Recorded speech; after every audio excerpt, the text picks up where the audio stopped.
Hello, hello, fine people.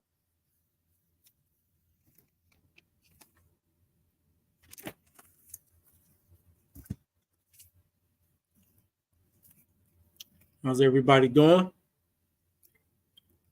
All two people that are right now present.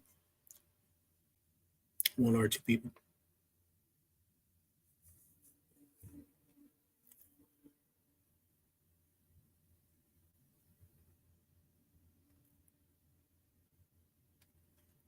Oh man, I don't know about y'all, man, but it seems like there's always so much to do and never enough time to do it. So much to do and never enough time to do it. I think I'm gonna get my one of the boys to come over here tomorrow. Pay them to help me get some stuff together because time for me to start moving some of this stuff around and getting things set up the way I need to get it set up. I keep putting it off, but I really need room. It's getting cramped up in here. How's everybody doing tonight? Why don't you drop in the chat? How you doing? How's sales? eBay hasn't been that bad. I mean, I only got a couple sales a day. I got about 3 or 4 low balls. I keep getting low ball orders on or low ball offers on that fishing fly thing. I got it listed for $235, and I would let it go cheaper, but nobody, I think it's people who trying to resell it. They want to see if they can get it cheaper, and they want to try to flip it. So we ain't doing that. It ain't been up long enough for all that. So what's up, Big Dre? Pulling some orders right now, huh? Maya, hello, good evening. Nitix, what's going on, man? Let's see. Maya, what you been up to, Maya? How's your reselling journey?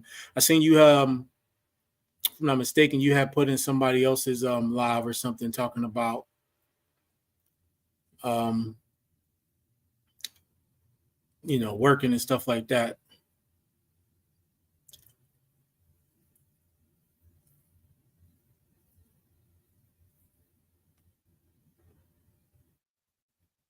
I mean, look, at the end of the day, you gotta do what you gotta do. I don't know if it was John's live or what. I'm having issues with combined shipping discount on eBay. Anybody else? I don't really do combined shipping to this because pretty much everything is free shipping except for my larger items. And typically, people don't buy more than one of those things anyway. Miss Lachey, haven't seen you in a while. I've been seeing your little videos you post up though, your little shorts and stuff like that. I like them. How you doing? How's things been going with you? I don't think I've been seeing you in nobody's comments around reselling circles. Not that I listen to a whole bunch of them. I just listen to I don't know, like 3 or 4 main ones. Still chugging along. I know I don't have what it takes to resell full. Hey, listen, that ain't nothing to like be ashamed of or feel bad for. Listen, I don't know why we glorify full-time reselling. Being a full-time reseller don't mean you successful first and foremost. But after doing this for some time myself, I honestly think that if you got a good job, you probably better off doing reselling on the side. I mean, in all honesty, if you got a job that you like or love and that you can tolerate, let's just say that you can tolerate, and it ain't making you want to pull your hair out, right? Or turn into an alcoholic. If you got that type of job, reselling is a good side hustle. Reselling is a good vehicle that you can use to pay off your debts, build your retirement, and kind of just like have extra money to live a more comfortable lifestyle. I honestly think that most people, when it comes to reselling, should only be part-time resellers. Some of us choose it for various reasons. I pretty much just wanted to get out of what I was into as far as like the restaurants and stuff, but I've always said that it wasn't like my final destination. But I would never advocate for somebody to leave their job for reselling. There would be like a list of things you would have to have in place before you did. Like if somebody was to ask me, "Hey, should I leave my job?" I would ask the litany of questions, and if the answers wasn't like if there wasn't the correct answer, then I would just be like, "No, don't do it." Especially if you got debt. If you got debt, um, definitely not. But yeah, Maya, don't sweat that. That's cool. Just use it to pay off your debts. If you got debts, use it to build up your nest egg, to build up savings, to have 6 to 12 months worth of savings just in case of emergencies. And if you got a retirement fund or something, fund that. If you don't, maybe start one. But find something you like to do, something you can tolerate for a while. And look, even if sometimes people might not have like the best job at the moment, you can have a semi crappy job and still keep reselling on the side. And then at the end of the day, right, if it's like one of those things where you just can't tolerate it no more, at least you got some money put up from reselling that you can kind of be like, you know what, screw y'all, I'm out of here until you find something else. Because every once in a while you come across those types of jobs and bosses, man. We just be like, all right, I usually don't just walk off, but I'm out of here, yo. I'm good. I don't comment in some lives, just lurk. Yeah. No, I feel you. I do the same thing too, especially like when I'm shipping and listening. I just like to listen. Probably was John's live or maybe Josh's. Yeah, my biggest issue is trying to get my sleep schedule fixed because I work night shift. Man, my sleep schedule is all messed up. I call myself like getting up early. It just don't work. You know what? And I feel like I beat myself up more than I should sometimes because I want to say Scott Bearded Picker said this, and I felt him when he said it. I'm not a morning person. I can guarantee you that. Even though I get up in the morning a lot of times, more often than not. And by morning, I mean morning's always till 12, right? So by early, I mean like most of the time I'm up by 7 or 8. The fight I've been having is I'd be wanting to get up between 5 and 6. That usually does not happen. But the thing is, I still feel like even on the days when I'm up early, yeah, I'm getting stuff done, but I don't feel like I'm productive, man. I really don't. I feel like, I'm running around. I got to go to the different carriers or, things happen. Like for instance, yesterday I had to go get my son. He had an allergic reaction at school, which I am really, really, really getting sick of because it keeps happening at this school. That's a whole different story, but it's really pissing me off. But I had to go get him, I had to stop. I already got started kind of late. I didn't get started till almost 9. I was on my way here when I got the phone call. So then I'm like, all right, then I got to turn back around. I go get him, give him some Benadryl and all that. And I just kept him here with me while I did my shipping. I mean, things just happen in the day, but I really feel productive more in the evening than anything. I just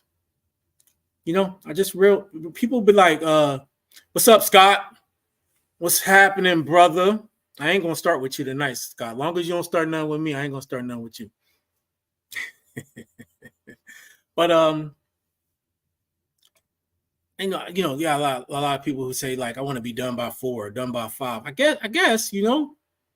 guess, and I used to feel bad because I wasn't done around those times, but then I'm like, that ain't my vibe, I think you got to have your own little vibe, your own little workflow, and whatever type of workflow, and of course, everybody's situation ain't the same, and so it probably, I probably wouldn't be able to get that much in a groove during the day anyway, just because of things like I have children, and you never know when I got to go pick them up, and the daytime is usually the time when, if you got calls to make, you got to make calls, and you got appointments, you got to do appointments. You got to do your adult stuff. And so it's hard to kind of get in a groove sometimes, man. It really is.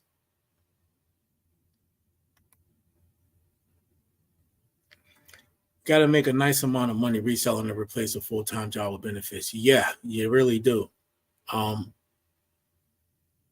me go back. Sorry, I mean to skip that. My biggest issue isn't really super related to money, but I had so many issues snowballing over years of working. bad insomnia, then crashing in the middle of the day. Yeah. No, I feel you. Trust me. I feel you, man. I feel you. Sometimes you gotta. When I go to that stuff, when I go through that stuff, sometimes I try to like find. Think of a time when I felt more centered and why I was more centered. Why I had more balance, and maybe you can get back to what had you, having a little more peace in your life. Because if you're feeling like you're struggling with peace, even sleep is usually related to something just saying like, something stressing you out, overly stressing you out. So you just got to kind of nail down what that is and then figure out how to deal with it. It's different for everybody, so it's hard for me to say specifically, but and sometimes it is their job. Ms. Lachey, a lot of people don't take into account the health, retirement, and benefits. And that's another thing. Healthcare, we all know, is expensive. They tricked us with the Obamacare. They tricked everybody with that, and those prices just went up. Sometimes it's worth it to work a job. Most of jobs going to require you to do your 40 hours, right? So sometimes it's worth it to just work a job 40 hours just for the benefits, so you're not paying the full amount. Because to get decent benefits, if you're going to pay on yourself on your own, I was just looking on the marketplace. Penny, it's called Penny, Pennie. Stuff ain't cheap, man, for just one person. So luckily, so my wife, she's teaching, so she pays for her own. And then, the kids get it through the government and stuff. They still allow us to get it. So we just do it that way. But I'm like, I'm just trying to like look for certain things for myself in dental. And it's like crazy, man. But as far as going full time, I don't know why people would be in a rush. And I said this in a video before, probably a few videos. Even before I did go full time, I had a year's worth of salary and money saved up. And I had some other things going on too. So you would need. I would always advocate for somebody like unless you've been forced into going full time by like getting fired or something, right? And you got the choice. If you don't have a year's worth of expenses at a minimum saved up, don't do it because you don't know what's going to happen. And my thought process was, I would like to be able to like have that first year at a minimum to build up my revenue and stuff like that, and not have to use reselling money to pay for any bills. And even at this point, I still don't use a lot of my reselling money for my own bills. So, I mean, probably this year I might have to use more, but this is going into year 3. So if I can get through this whole year without having to live fully off of reselling, I will be in a very, very, very good position. But we'll see how it goes. It's going to take some budgeting and managing and, a couple little other side hustles I got going on. So, but yeah, for sure, man, for sure. Healthcare, all that. You got to consider those things. I really don't think most people, especially right now, should be thinking about full-time reselling. That's why sometimes I don't get why people get all up in arms about some of the issues with the platforms. It may be people who depend on that money solely, but when you do got a job, at least with these ups and downs and things, at least you got some time to figure it out. If you got to pivot or make adjustments, you got that leeway because like you still got a job. And so that money from reselling is just extra and you can figure out what you need to do. You know what I mean? Just got it cha-ching while pulling orders. Wish it always worked out like that. Driving back and forth to a storage unit can be a pain, even if it's down the street. Yeah, I don't live that far from my unit either. I'm gonna probably, if it's a light traffic day, I'm like 10 minutes. I can get to the house in 10 minutes. And that's the good thing about where I'm at. That's why I'm hesitant to move anywhere. But eventually I might need something else. We'll see. I'm trying to stay here though, as far as I can, as long as I can. They got bigger units too. That's about 625. They lied to us again. Shocker. Yeah. They lied to us again, Scott. Come on, man. California is the land of free healthcare. Yeah. Yeah, they setting y'all up. Yeah, you know the old analogy, man, about the frog in the hot water. You turn it, you put the heat on low, let the water warm up very, very slowly. Frog don't realize he getting boiled alive, man. That's what old Newsom is doing to y'all. He's slowly cooking y'all over there. I can't believe that guy still got a job, man. Jeez. Thank God my wife's job gave us healthcare. Yeah. Hey, man, listen, it's not cheap. And especially the older you get, that stuff goes up. That stuff goes up, man. Because, the older you get, they start charging you more. But look, let me get into this Amazon thing. I wanted to talk about some Amazon stuff. Now, a lot of y'all here may have sold or do sell on Amazon. And so if there's anything that I say that you can add to, just go ahead and add it into the chat. Or if you need to correct me on something, but this ain't really something like, where I'm giving info that should be wrong. This is just basically from my experience. And the reason I bring this whole conversation up is because it seems like there's this like irrational fear of moving off of eBay. People would just rather stay there and complain. I don't know why, man. But the opportunity that you lose out on is tremendous. It's a tremendous opportunity, really, y'all. Tremendous opportunity. And so what I want to talk about is, of course, opening an account, what you should list, how to avoid suspensions. Not that you can avoid it, but as much as you can, how to navigate that, because if Amazon wants you, Amazon will get you. But how the things that you can do to lower that risk, and what you can do should you find yourself in a situation. Okay. Getting ungated, and the last two is, should you do FBA or FBM, and softwares? What do you need? So going down the line, first of all, as far as opening an account, if you don't have an Amazon account, you should at least open one. And y'all can drop y'all comments, and I'll stop intermittently to look at them and answer any questions. But if you don't have an Amazon account, you should start one. Now, you can have a free account, or you can have, the professional account, which is like $40 a month, unlimited listings. If you're very new and you never sold and you don't know what to sell, I don't think you need to pay for it. The free account, you do have to pay per listing. It's been a while, so I don't know what that price is. I don't know. It could be like a quarter a listing, something like that. But it's not much. Still cheaper than eBay. You can do that until you figure out what you want to do. But if you do have things that you think can be sold on Amazon, then you might just want to go ahead and go straight to the $40. When I first joined Amazon, I had the free account for all of about a week.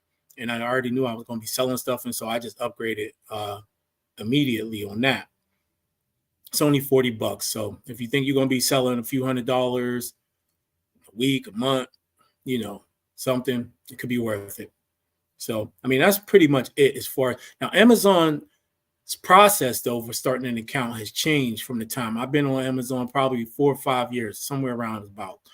As far as I know now, from what I hear, the process to get on there is a little bit more involved, I guess you can say, where you got to do like some certain verifications. I've heard people got to do like on-camera verifications. I don't know, some stuff like that. It's really not difficult. There's just a few more steps. They just want to make sure that you are who you say you are. And that's pretty much it. A lot of people allow these types of things to become unnecessary obstacles to moving forward, to open up the doors to these opportunities. Look, guys, you got to realize the better the opportunity, the more doors and hoops you probably got to jump through and go through, right? But once you get through them, it's it. You only got to do it once, right? And so that's probably the biggest headache you'll have to deal with. But to avoid that, just have any ID that you think you might need, your driver's license, your state ID, know your bank account information. Just have all that ready just in case. And then depending on what they ask you, you won't have to go looking for it. Also, think ahead of time when you join. Think if you're going to be selling using your own name or whatever, or if you're going to be selling using the business name, because this is going to come into play later on. So when you go to get ungated and you do things like that, because your business name is the same name and address you have to use when you get ungated. Everything has to match. Just think of this with Amazon. That name and address and all that info you put in as your business entity will have to match everything. Has to match. You can change it. You can change it later on if you want. then you'll have to re-verify. So usually if you change it, they'll send you a letter in the mail. It'll have a verification code, and you just put the code in, and usually that's it, right? You don't have to worry about insurance or anything like that. Amazon only requires you to get insurance once you do $10,000 in 1 month. If you do $10,000 in 1 month, then you got to get insurance, even if you never do $10,000 again in 1 month. So just know that. But you don't have to worry about it unless you plan on doing that amount. And even still, just wait until they tell you need it. But you don't need any insurance. You don't need anything like that. All right. If you got any questions about the accounts, you can always drop them in the chat or anything I missed. But let me know. Before I go on to the next part with Talis, let me see what's going on down here. Recently purchased a brand new washer and dryer by Samsung that had a shoe dryer, also a motorized table for folding clothes, and using as a computer workstation. Plan to get tax deduction for it. Hey man, why not? Why not? Try to get that money back from the government.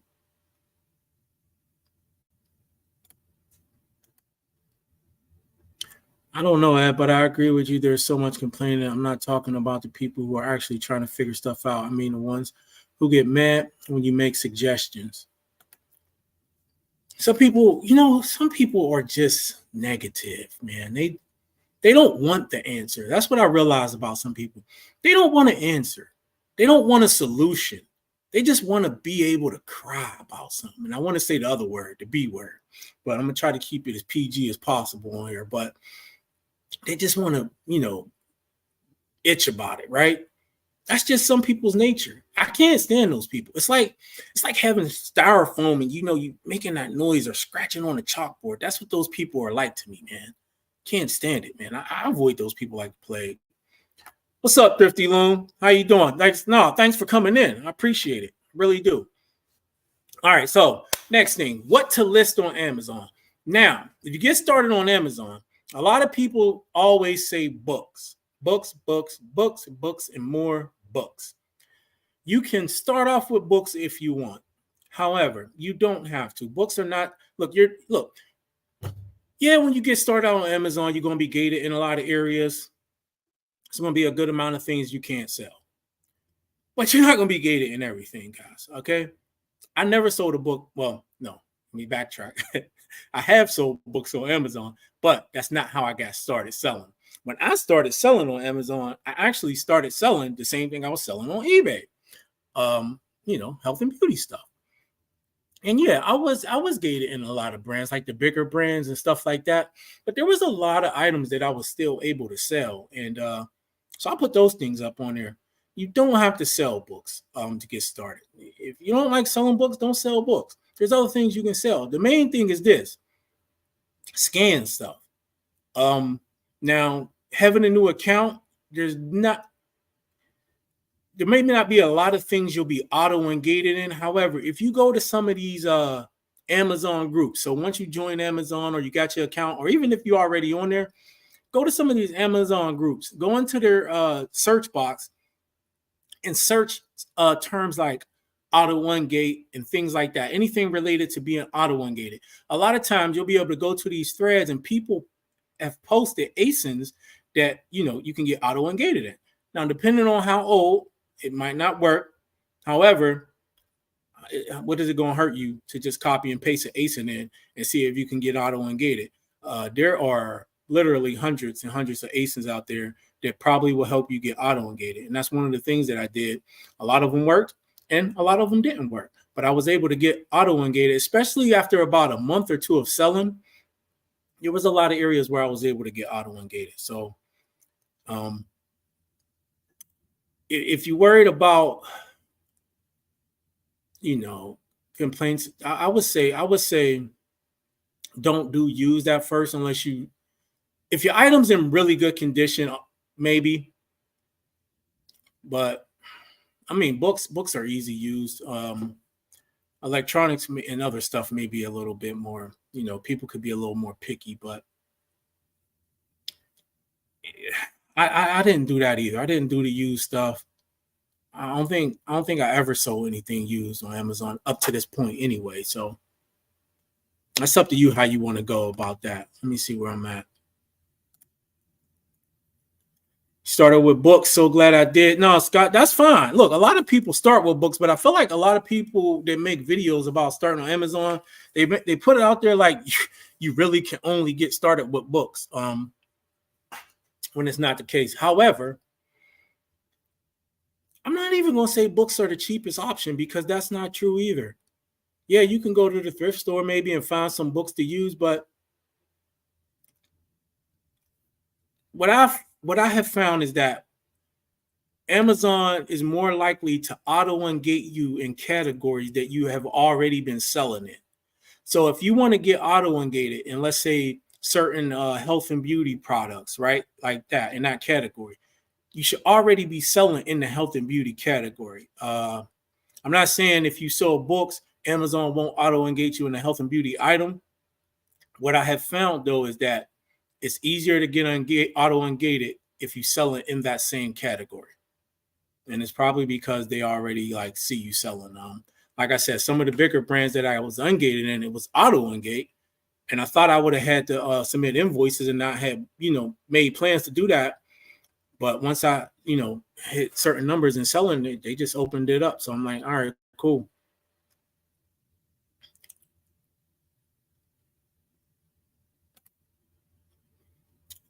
You say you got a question about 888 lots. Just ask the question, Maya. Let me know what it is. I'll get it to it. So the book today, glad I added books to the mix on eBay. Usually they sell for more money than my clothing. I sold a few books on eBay before a long time ago, but I didn't do too well. But to be honest, I didn't know what I was doing either. So that's probably why. I mean, but people make money on the books, right? You got Mel. What's her channel? Back from Burnout. You got Used Book Guy and that whole crew over there. So I mean, there's money to be made on Amazon and eBay. I'd have to get one of the resale certificates to buy from them, I guess. But do you usually do better buying the bulk lots from them or individual lots? So I'm assuming you're talking about 888 lots. Yes, I'm pretty sure you still need a resale license to join the site, which is another thing, y'all. If you don't have that yet, you got to get that. Like, make that a priority. It's easy. Just type in whatever state you live in. Type in sales tax license for such and such a state or resales license. Look, it's all like the same thing. Sales tax license, resale license, it's all the same thing. Type it in. I cannot remember how much I paid for mine here. I do know it's up to be renewed next year. So I'm going to get started on that this year, just in case I run, because that whole process could be slow. But you got to get it out the way if you have not done it. It's just going to open up a whole lot more opportunities. And then you can take a step higher and get out that pool and sea of people who are buying the same stuff from the same sources because they don't have it. You can just kind of, go up to the next level and get some better inventory. But yes, Maya, you need it. The lots, the lots are hit and miss, but the good thing about them, they're fully manifested and you can do your research on them. So you're not buying blind. They have a lot of singles.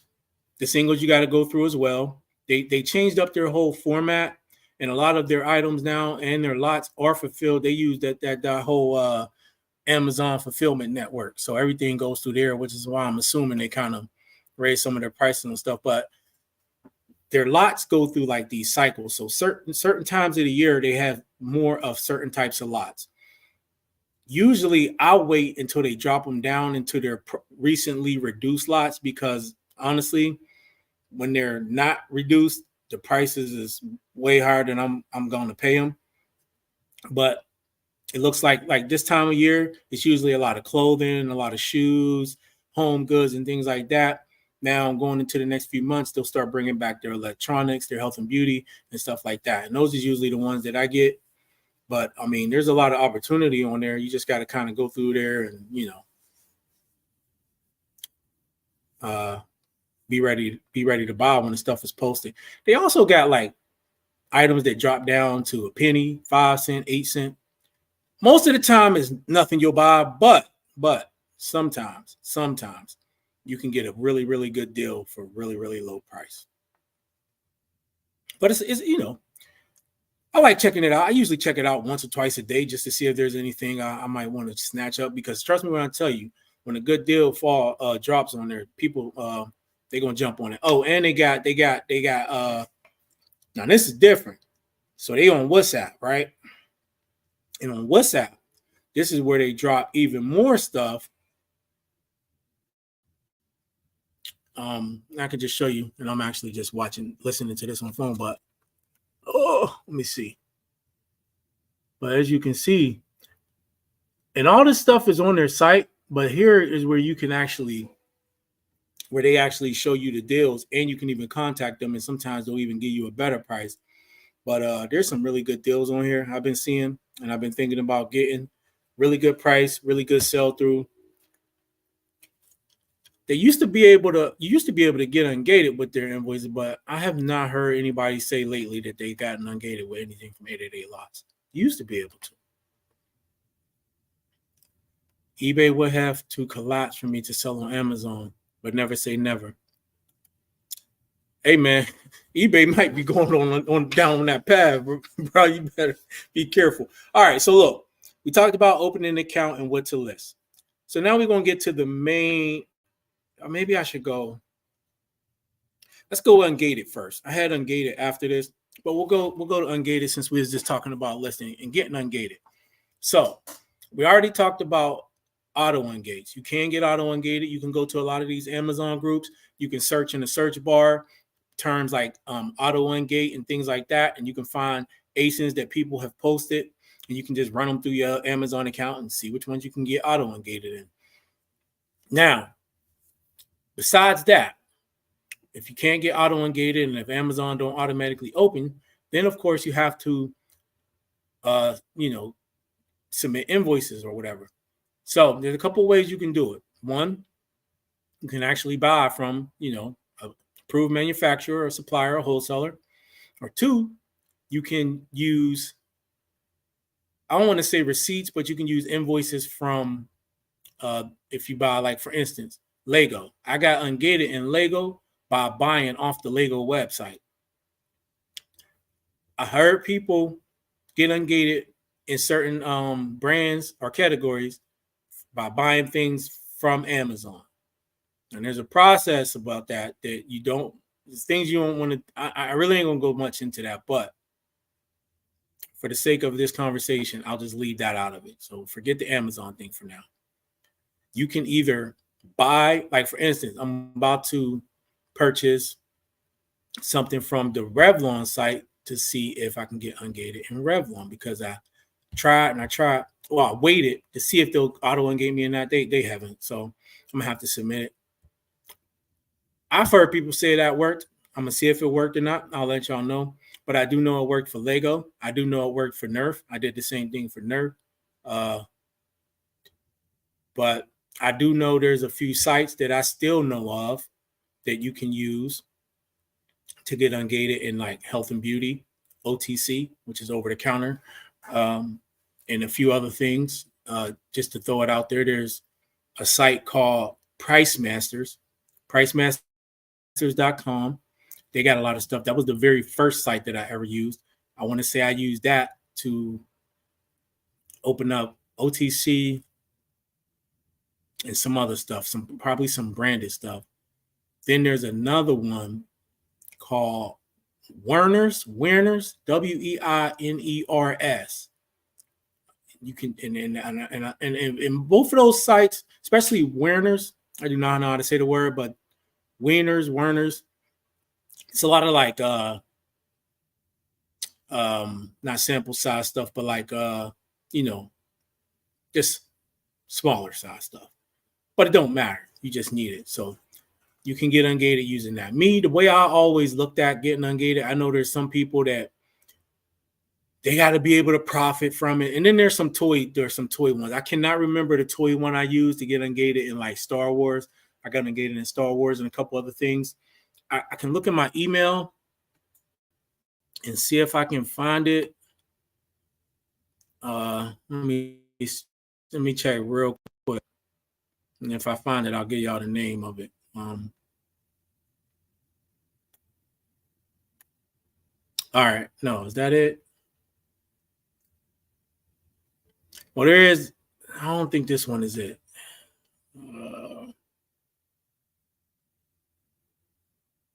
Damn, I just got an email from them not too long ago too.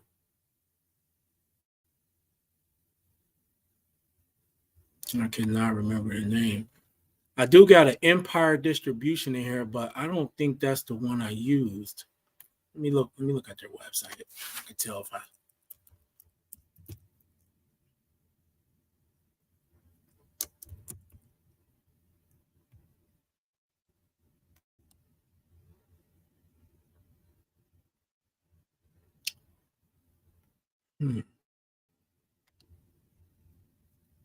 I mean, when I got ungated in those toy brands, I didn't make no profit off of those. And that's what I was saying is that I'll look and see if I can make profit, but if I can't, I ain't sweating it because it's just an investment. And I'll do one or two things. I will, if I think I can make a little bit, I will put them up on Amazon. But like I said, a lot of those ones like on Wieners is like the little small sample size things and or treble size stuff. So usually I'll just put it in a lot and throw it up on eBay and get some of my money back. So it's not like a total loss because I get some of my money back. So I mean, but there are people they'll return it, but a lot of them though, a lot of the places will tell you you can't return it, so there's no returns. That's more likely to happen if you buy from a brand's website and you're able to use their invoice to get ungated. But if you buy from any of the distributors, they ain't taking it back because they know what Amazon sellers do, so that you're not gonna be able to do it. So I don't know if the name of the place is Empire Distribution. I should have a copy of that old invoice because I want to let y'all know.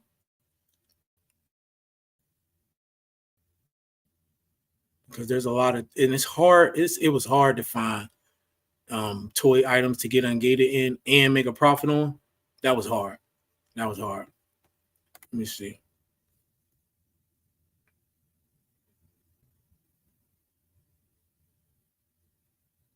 I hope y'all wrote those two down, man. Price Masters and Wieners.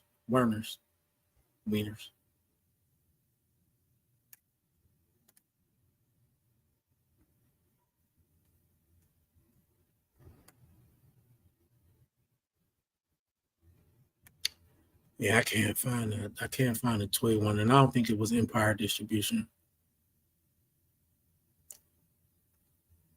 What's this?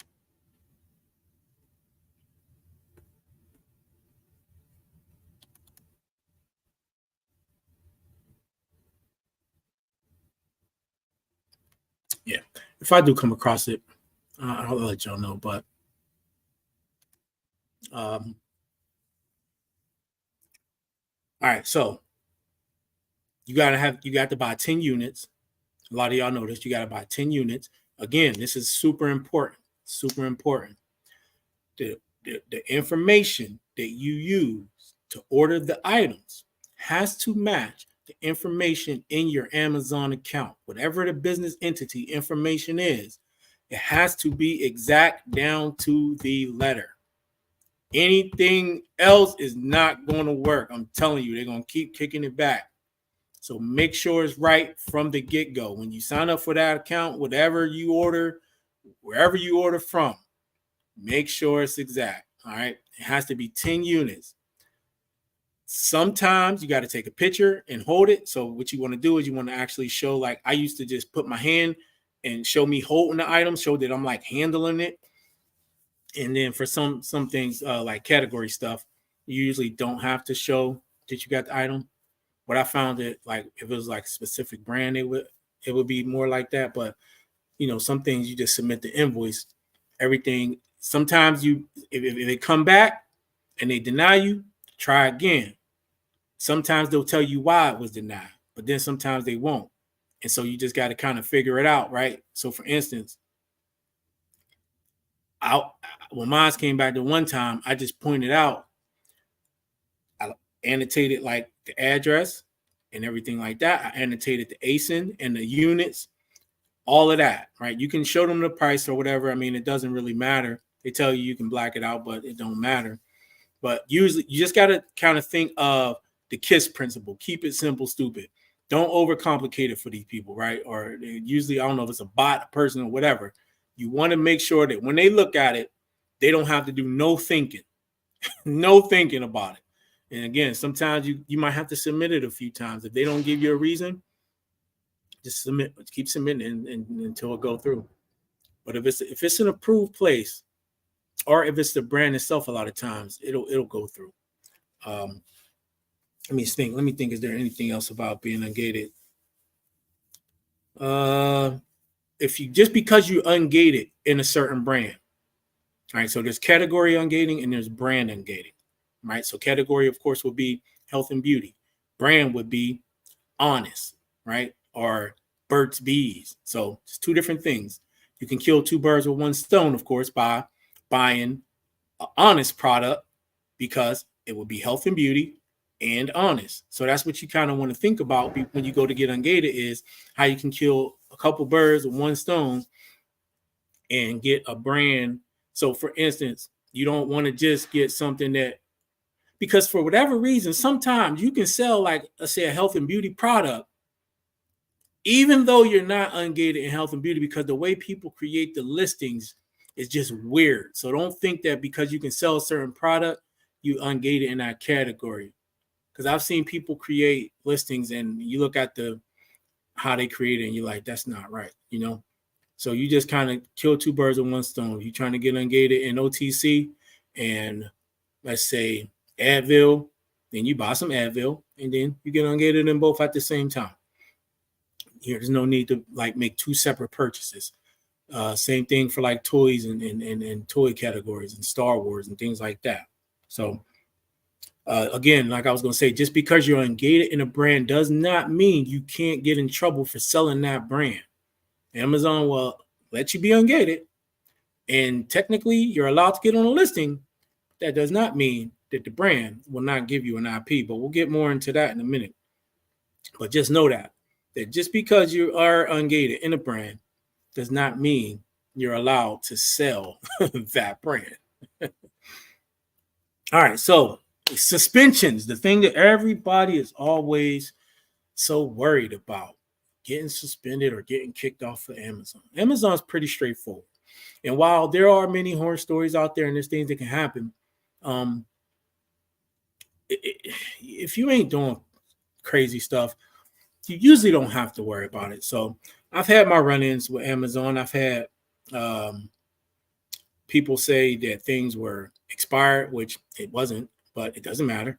And I've had people claim that things was fake. Now, probably because of the sales history and in my account, I didn't get suspended at all. And that's another thing. The more you sell, here's the thing, right? If you got this is why I say, if you do have the Amazon account, use it. Because the more you sell and the more transactions you got and the more history you got, the easier they go on you. If you just got an account that's been sitting and you sold a few things and then boom, you run into a problem, it might not go good for you. But if you've been moving product, you haven't been having any issues, it's a much greater chance that they'll work with you. So usually what I had to do was I either had to admit my wrongdoing or I had to do a plan of action. And a plan of action is basically saying, I was wrong. Here's why I was wrong. Here's what I did wrong. Here's what I'll do to fix it.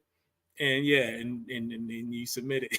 If they don't like it, they'll tell you to do it again. The thing is to be super detailed. And so I had to do that before. I had to submit receipts before, like for stuff that I had a counterfeit claim. Of course, it was the brand. It was a counterfeit without test buy. But I had to submit like my Walmart receipts and things like that. The thing is, when you buy stuff, if you're doing OA, of course, if you're doing liquidation, you ain't got receipts. So you just got to kind of hope that you go, that they just tell you you'll commit wrongdoing and go from there. But if you're doing OA or RA, here's what you do. You take all your receipts, right? And you categorize everything by month. So you have folders. You can have virtual folders online, or you can have paper folders. If you got paper receipts, of course, you'll keep those. January through December, Whatever month receipt you got stays in that folder. All right. And whatever item you list, make sure part of your SKU is the month and the store, that you got it from. So you can say at the end, it might say 5/24 or 23. So like that's May 2023, right? And then it might say the store you got it from. So if you got a problem, it's easier to go back and find that receipt, and you ain't going through a whole shoebox of receipts. Like, where's that at? Another thing you can do, especially if you're buying from like Ollie's and TJ Maxx, because it's harder to match up those receipts, because a lot of times they don't use UPC codes, they use their own store codes. So if you're buying from those stores, and remember, this is a kit, cover your behind type of thing, right? So let's say I bought this. This is a vitamin, right? Or whatever, from Ollie's. Before I even put it on Amazon, I'll take all them items I got from Ollie's. Before I take the stickers off, and I'll have a sticker with the picture, because the sticker has the number, and I'll picture that with the receipt. And I'll do that for each different item. Those go to my virtual folders, right? Why? Because if ever I got to submit those receipts, and because it's not UPC codes and stuff, I can show that I had that item, and that item matches up with this store's, receipt and everything like that. This ain't 100% guarantee. It's not as good as like having a Walmart receipt, but you can defeat some of the issues that you might run into. The thing is this: you need to put yourself in the best position, to win a case if you ever get a problem. And you only got to do this once, and you put it in your folder. And heck, once the item sells after 30 days, you just delete the listing, and you don't need it no more. But you just got to keep everything organized. All your receipts, all your invoices, you just keep them in the month. And Amazon requires you, I think, to have everything within 365 days. So if you do submit it, it has to be within the last year. So after a year, you can kind of just get rid of it if it ain't going to work. But trust me when I tell you, keep everything organized by month. If you get a problem, it's going to be so much easier just to go back. You can look at the SKU for that item and say, oh, I bought that in March of 2023. Let me go back to March folder. And you can find the item. So it's easier to do. Next thing, don't drop ship. Do not drop ship. Don't take no Amazon drop shipping course. Don't do it, man. Just don't do it. You don't know how many times I be in these Amazon groups and people talk about how can they trying to get somebody to help them get their Amazon account. And there's always somebody in the comment, what was you doing? Drop shipping? Yeah. Don't drop ship. Just don't. I'm going to just leave that at that. Don't drop ship. All right. Ship within your stated time, right? And with Amazon, you're just going to want to ship the same day or the next day, right? If it comes in early, ship it. Usually for me, it's next day. A lot of times they'll say it's like same as Prime on the listing, but make sure you ship your items out, because you can get in some trouble if you don't. Don't cancel orders. They are a little more forgiving as far as like the duration, but you don't want to do it. So Amazon tracks order defect rate, right? Which is, that could be a negative feedback, A to Z claims, chargebacks, things like that. They track that for 60 days. Late shipment rate, they track that for 30 days. Pre-fulfillment cancel rate, they want that under 2.5%. They track that for 7 days. And so, they don't hold it against you as long as eBay, but you definitely don't want to be getting too many of those at all. So ship on time, man. Also, another thing that's important is just make sure your item matches the listing. Okay, I can't tell you how many times I went to go scan something and I thought it was the same thing as the listing, and maybe the listing was a 2-pack or a 3-pack, or a lot of times, well, I don't know about a lot, but sometimes ingredients change. One of the things you should do is, if you can, look at the reviews. The reviews will tell you if there's an issue with the item. The reviews will tell you, because people will be, complaining about it. Oh, this was supposed to be a 16-ounce bag and they only sent me an 8-ounce bag, or Something like that. You got to check and see, like, is there anything weird? Because trust me, don't just scan and go. Like, and you'll regret it, man. And people change listings. I don't know if it's the listing owner, but I have seen listings be changed. So you have to double check the listings before you list it. Just make sure everything is on the up and up. Sometimes the picture might be right, but the content is not right. So you just got to double check that. All right. Check the reviews, check the packaging, make sure things, it's okay if the packaging, like sometimes listings will say packaging may vary, but you definitely want to double check that. Dates and condition. I mean, I think if you're doing FBA, it got to be within 90 days, maybe 120. I really wouldn't send nothing in that ain't within 120 days. If you're going to sell it, merchant fulfill, yeah, technically you can sell it if it's like 30 to 60, but you still might get a complaint and Amazon don't care. So I would be a little leery if something has let's say for instance, I'm selling it this month, but the expiration is like the end of March. Somebody might complain about that, and then you still got to explain yourself. So I really don't put it up. If something's that short dated, I'll throw it up on eBay with the date. I don't even mess around, man. Let's see. Another thing, and this is real simple, y'all. This is real simple. If you only see one business or person on a listing, probably don't want to list on it, especially if it's the brand. If it's the brand is the only person on a listing, even if you ungate it, don't list. Don't do it. Don't do it. All right. Do not do it. Also, and I could, we can talk about keeper charts and things like that.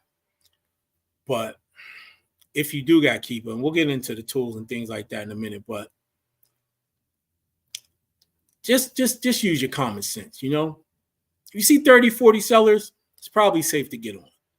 Sometimes there may be more than just a brand, but those are approved sellers too. So a lot of times, if I see the brand and let's say 3 or 4 other sellers, but then I look at the sellers and I'll be like, they got a lot of feedback. They got big stores. A lot of times I'll avoid listing, man. And if I look at a keeper chart and it's always only been like a few sellers, I just don't even take the chance and I don't put it up on there because it's just not worth it. It's just not worth it, man. You can get 2 types of complaints for counterfeit. You get the counterfeit without test buy, and then you get the counterfeit with the test buy. You definitely don't want the with the test buy one, but 9 times out of 10 is going to be without a test buy. You just don't want either or, man. You just really don't want either or. And one of the best ways to do that is just avoid listings that only has one, just the brand, or just maybe like a few other sellers and the brand. Because a lot of time, unless you can take that chance, if you have the item from an approved distributor that you know is approved, that still might not save you from an IP complaint either. So, that's that. As far as just avoiding troubles, man, I find that usually it's the smaller brands. And by smaller, I don't mean smaller like business-wise, like they don't make that much money. I mean like maybe not as nationally known. It's usually the ones you'll have the most issues with.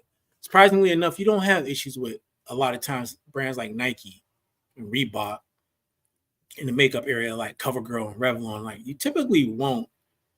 Like if they don't want you to sell their stuff, they're just going to lock down the categories and you ain't going to be able to sell their stuff, right? It's usually like other, like Olay. You won't have issues typically with those things, but you can have, I've had issues with, let me see if I can think of some of the brands I had issues with. I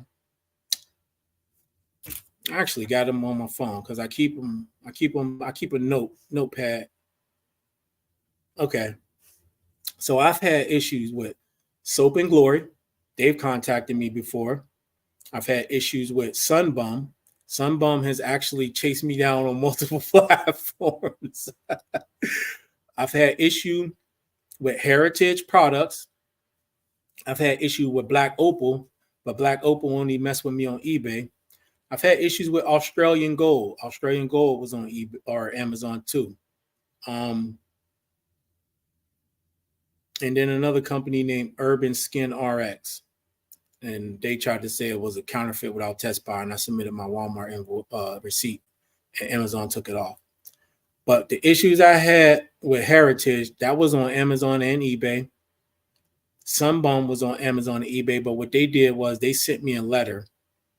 They didn't give me an IP complaint or nothing. I want to say the same thing was with Australian Gold, but those are just some of the ones that I had took notes on. But for the most part, it's like brands like that. So if you just starting on Amazon, you can take a chance. You can take a chance, but if your new account is newer, I just wouldn't take a chance. I would just kind of like, in a sense, swim in the big ocean, even though there may be a lot more competition, because it's just a less likely chance. Now, as you start selling, you can use things like IP alert, and it'll let you know who is more likely to give you those IP complaints and things like that. You can use keeper charts, and you can see if there's like quick drop-offs. If there was like 30 sellers and then within a month it's down to 1 or 2 sellers, like you'll know that. And then you'll see the signs of don't list there, okay? So, but it's not really, it might sound like a lot, but it's not a lot, y'all. It's really not. Look, every time you list on any platform, you're taking a chance. Every time. eBay, Amazon, you're taking a chance because we don't own the intellectual property of any of the brands that we sell. We don't own it. So it's always a chance. So, I mean, that's not a reason enough, though, to miss out on opportunity. Now, let's get into, let me check the comments. Probably ain't that many. I ain't see that many. Let me see. Yeah, Empire Distribution USA. I have purchased from them before, Maya. I mean, I was happy with the purchase. I just can't remember if I used them to get ungated. I was looking. It would have been so long ago. I don't have that invoice no more, so I don't know if that was the place, man. What's up, Josh? Thanks for coming in, buddy. Appreciate it, man. Appreciate it. All right, so look, last couple points. FBA or FBM, right? FBA, FBM. Yes, you can save on FBM a little bit, but FBA, a lot of times you can sell stuff faster, right? Because Amazon always prioritizes Prime in the buy box, which I don't know if y'all noticed or not, but I think in the UK, they can't do that no more. If I'm not mistaken, Amazon cannot prioritize Prime over Merchant Fulfill in the buy box in the UK. I could be wrong. Somebody let me know in the comments, but I could have swore I heard from somewhere that was pretty reputable that Amazon can't do that in the UK no more. Unfortunately, they can still do it here, but fortunately too. Now, it's just going to depend on what you want to do. For me, I do both, but this year I'm doing more FBA. It's pros and cons to each. With feedback, it's easier to get feedback removed if you're doing FBA. I just got one removed right before I got on here. The person said something about the item made their skin oily and they didn't like it, blah, blah, blah. Gave me a 2-star. I hit this remove. Amazon said this goes against our terms of service. Took it off. I guarantee you if I did that Merchant Fulfill, they wouldn't have removed it. I had feedbacks that I am 100% certain it wasn't even my item. Was not my item, and they did not remove it, but it was Merchant Fulfill. But there's also Amazon has this account health thing, okay? It's called account health assurance. It says, so I'm enrolled in this. It says, with account health insurance, we won't deactivate your selling account as long as you work with us to resolve issues. Now, if I'm not mistaken, they want you to stay above a score of 250. I have fallen below that. And when I fell below it, it's when I was still selling a lot, but I was doing more FBM. So I think to keep that score up, you have to be doing more FBA. But even though I fell below it, they said if I had any issues, they would still work with me. So, I mean, the main thing is that, to sell more FBA. They just prioritize it, man. They prioritize it. It's easier to remove feedback. It's easier to solve issues. But it's just going to be an individual thing, whatever you feel like you're more comfortable with. It's not really difficult to create Amazon shipments. I'm not going to go into that here.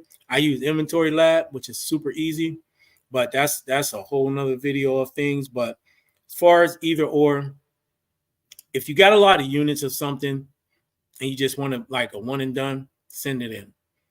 The fee wise, man, it's just it's just time. If you want to spend the time to ship it, then do it yourself. If not, send it in. Heck, if you paying eBay fees plus 5 or 10%, you almost paying the same in Amazon fees as it is anyway. So you might as well do FBA. At this point, eBay, depending on the category and what you promote at, eBay is not the cheaper option, even over FBM in a lot of ways. It depends. I know Mike, used book guy, say it's 50% for him. Now that's pretty high, but he's sourcing things that make money, so he can pay that. It's not 50% for me as far as my Amazon fees go. It's not that high. It's probably more like 25-ish, somewhere around there. I can get y'all the numbers when all my numbers is done with my accountant, and I can tell y'all what percentage of my Amazon fees was, what the percentage was of fees to revenue when that's all done. But it definitely ain't 50. But in a lot of ways, eBay is catching up to that. So eBay is not cheaper. And FBM, you can use customer service by Amazon. I've heard a lot of people say they didn't like it for various reasons. I use it. It's free because my metrics are good, so they don't charge you. I've had a lot less issues with customers doing it. So I don't know. Finally, softwares. Should you use them? What should you use? Starting off, you really don't need any. You can even create shipments through Amazon. It's been so long since I've done one, I don't even remember how to do it. But I know you can, but I don't know how to do it. If there was any softwares that you would use, though, what would it be? Keepa. Keepa gives you the data and analytics for each product, and it'll show you if Amazon sells on a listing. It'll show you if Amazon actually shares the buy box. You'll be able to determine whether or not. So here, let me see if I can. Let me see if I can show y'all some of this stuff without giving up like any of my account info real quick.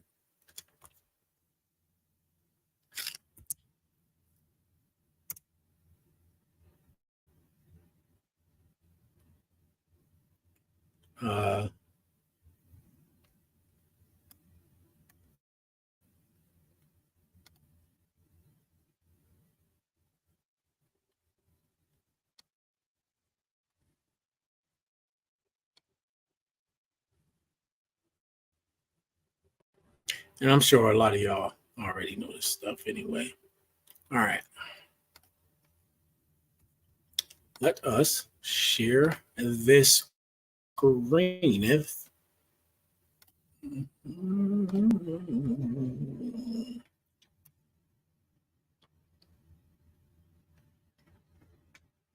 What happened to the page? All right. So, for instance, this is Keepa. This is a Keepa chart for some random product that I just clicked on. All right. And Amazon is not selling on this. Let's see if we can find something else.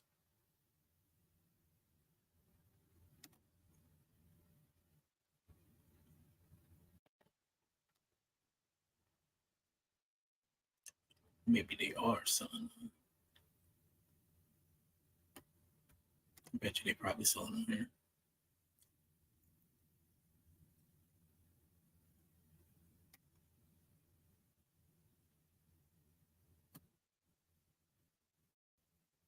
And I want to say Keepa's about $20 a month. So if you're just starting off, I wouldn't worry about none of this stuff. But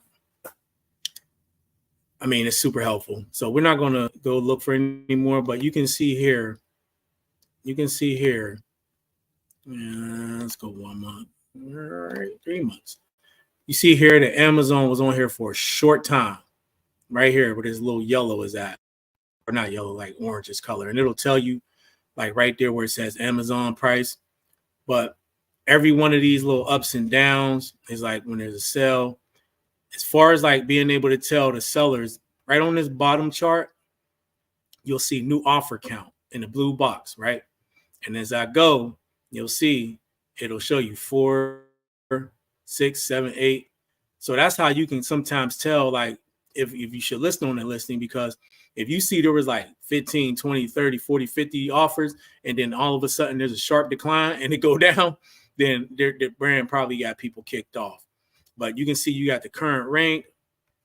You can check things like community tracking statistics. It'll show you what's selling, what the sales rank is.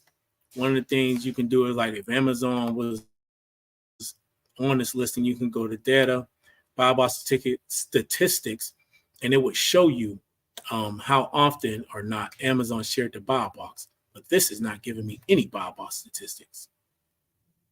Oh, there we go, finally. So anyway, 100% right now is this seller, Box Beauty. And then if you wanted to click on this, you could actually see what else Box Beauty was selling if you wanted to, find some sellable items. Well, my internet running super slow, man.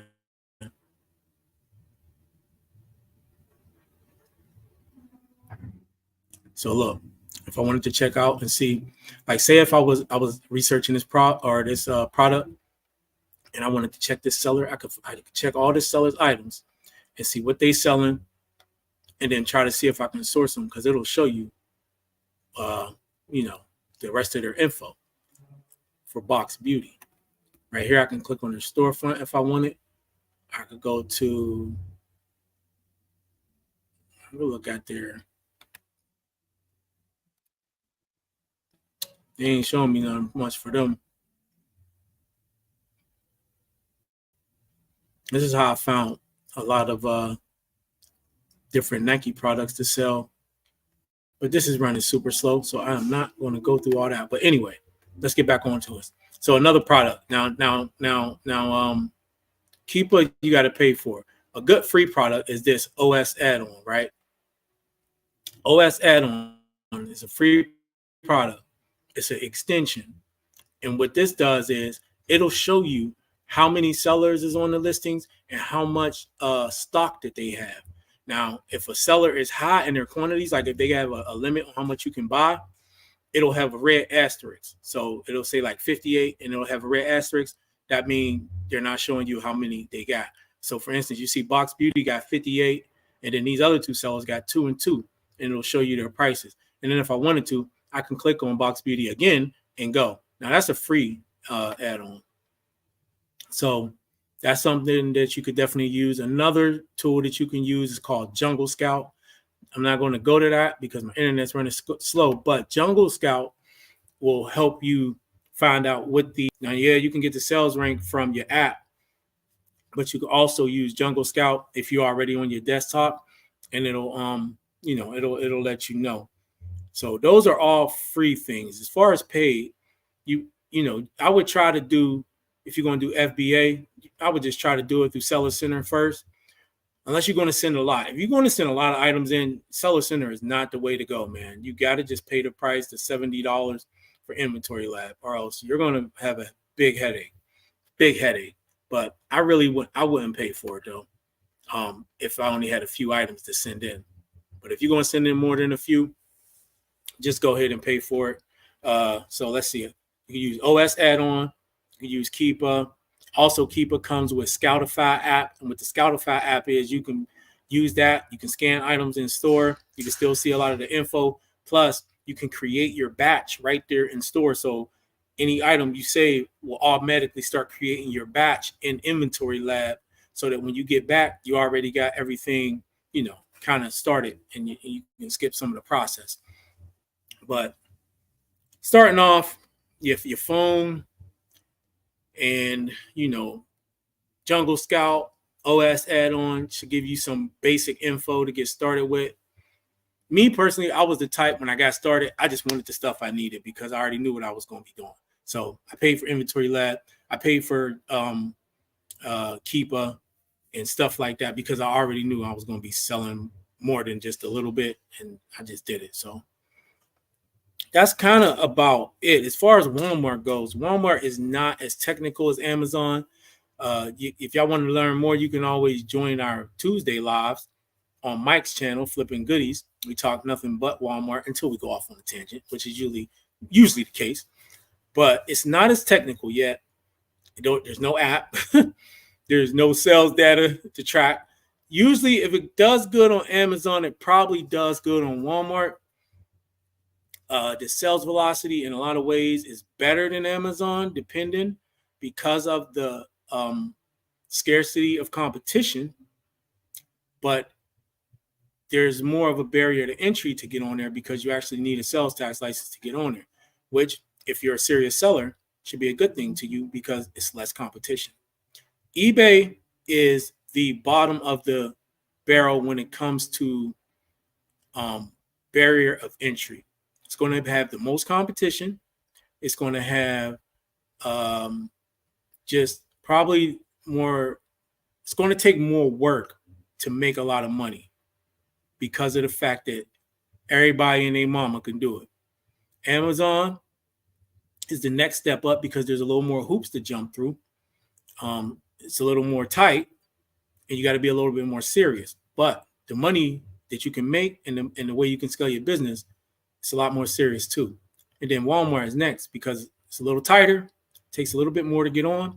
But when you get on and you open that door, the potential is just limitless, man. So you just got to think, guys, in terms of the potential and where you want to go. And you can do all of this part-time. You ain't got to leave your job.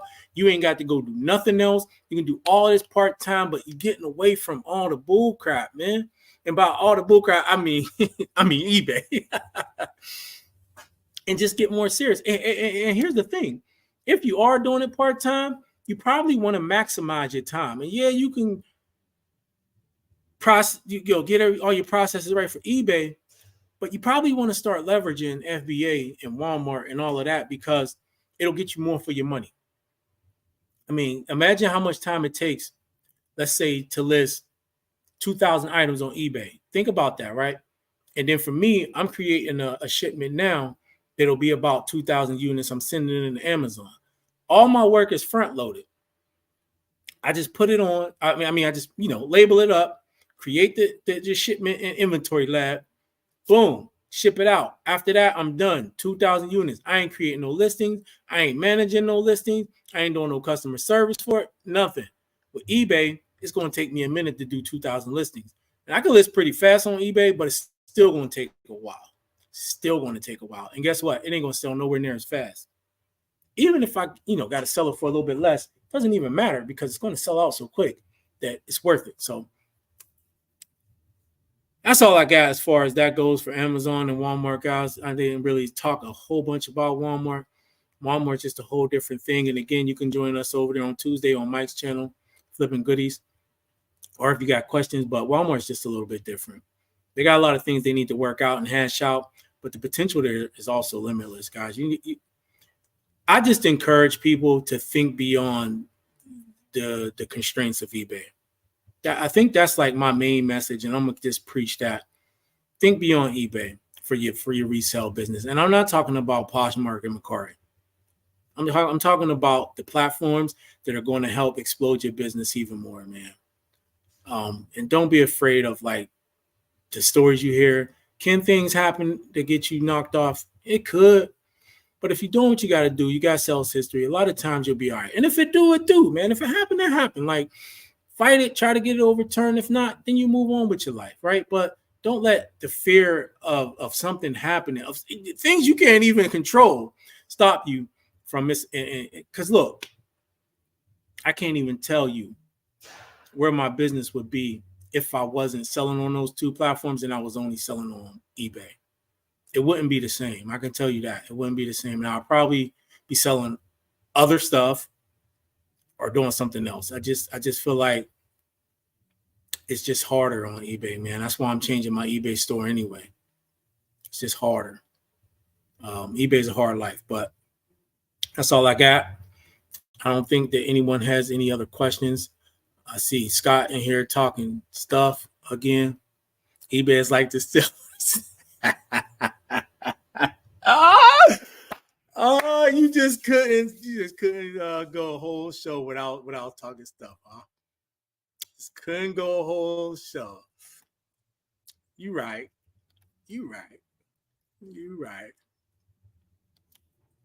I'm gonna let you talk your stuff, but I guarantee you this, Scott. I guarantee you this. We'll be back playing for a chip before y'all will. I guarantee you that. Jerry Jones is gonna be dead and gone way before y'all ever get to sniff another Super Bowl. We'll be back, bro. We'll be back, man. Talking. I knew you couldn't go a whole show. You lack restraint, Scott. You need to work on that, bro. Anyway, y'all, that's all I got. If y'all got any questions, you can let me know. If you sell on Amazon and you run into any problems, you can always reach out to me. Like I said, plans of action. If you find yourself with some problems, look, there's a channel. It's not glitz and glamour, but as far as Amazon goes and Amazon policies, this lady is very knowledgeable. It's called Reseller Mom. Her and her friend Tina, they sell on Amazon, been on there for some years. When you talk about policy knowledge and the inner workings of Amazon, that lady know her stuff. I watch her channels. I know they go live every Friday. I don't know how many other videos she'll do throughout the week, but she knows her stuff. And I would suggest if you want to learn more, especially about the technical side of Amazon, watch some of her videos because it's very, very, very helpful, man. She's very helpful. I learned a lot just by watching that on how to deal with certain things. But they also know a lot about creating bundles and doing your own thing like that. They do a lot of that type of stuff too. But anyway, that's it. I appreciate y'all joining me tonight. We've been here for an hour and 16, 17 minutes. I'm sure Scott would like us to go on for 3 hours. But Scott, I got things to do, buddy. I'm going to let you go ahead and cry and dream about a day when the Cowboys will actually be a good football team. And I'll talk to y'all again next week. Have a good night, y'all. Thank you for joining me.